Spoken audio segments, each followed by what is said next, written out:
The lesson. Oh, yeah. The following year, 99, Crows didn't win the flag. Yeah, it was a pretty... What was the big change from... Oh, we had a lot of stuff went on. Injuries, bit of form. Our coach had gone through some personal stuff. His wife was very sick at the time as well. And so dealing with that. So there was a lot of different stresses that had come in, and blokes had missed a fair bit of footy. I think I missed a fair bit of footy that year as well through some knee troubles. So that sort of really hurts when you can't get that continuity of those guys going. And in the end, we struggled. We ended up finishing. I think it was 11th or 12th. Yeah, so outside the 8, and it was. And then we had a few older blokes that were coming towards the end as well. And this is one of those things. It would have been great to be able to. And then our coach finished. Malcolm Blight finished up at the end of that, towards the end of that season. Would have been great if we would have been able to keep him around a bit longer and to get through that period. But family comes first, and then it was a bit of a sad sort of end, and then we had to rebuild ourselves up as a club. Well, the good news for South Australia in that year was that although the Crows didn't make the 8, the Sixers got their second title. Yeah, we got our back-to-back. So we, as a league, changed from going head-to-head against the football.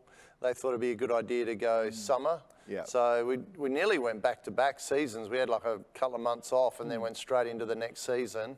It was a slightly shorter season and over summer this time. So it was a quick turnaround. We had good form still, and we finished on top of the table and ended up playing against another Brian Gorgon-led Melbourne team. They'd turned from the Magic into the Titans, and we played them in a best of 3. This time it was away, home, and we won the first one away. So we kind of got a bit of ahead of ourselves, thinking we're coming home, we'll easily win this. And they were very well coached and very physical, and they just beat the absolute crap out of us in game 2 and won by 8 or 10, and we thought, we're in trouble here. We've got to turn this thing back on, and luckily we were able to kind of grind out game 3. And then so that gives you, 2 in a row. Because you got a finals MVP, but it wasn't until a bit later, wasn't it? So that was my first finals MVP. That was 99, your first finals. Yeah. So it's pretty impressive for Phil Smythe to come in your first 2 years, you win championships. And we were very successful through that late 90s period and early 2000s with that kind of group that we had. Because then you've won back-to-back 98, 99. Now, I think after the back-to-back with the Crows haven't won a flag since, but have made the 8 a fair few times and been in the running. Whereas in the Sixers, you got back-to-back 98, 99. Then did you get another ring in 02? 01, 02, yeah. So we only narrowly missed out on making it to the grand finals in those next couple of years after the back-to-backs. I think we got beaten on buzzer beaters, and it was really close losses. And then that 01, 02, we were expected to finish kind of middle of the road, 6th or 7th. We had an average team on paper, but a lot of really good role players.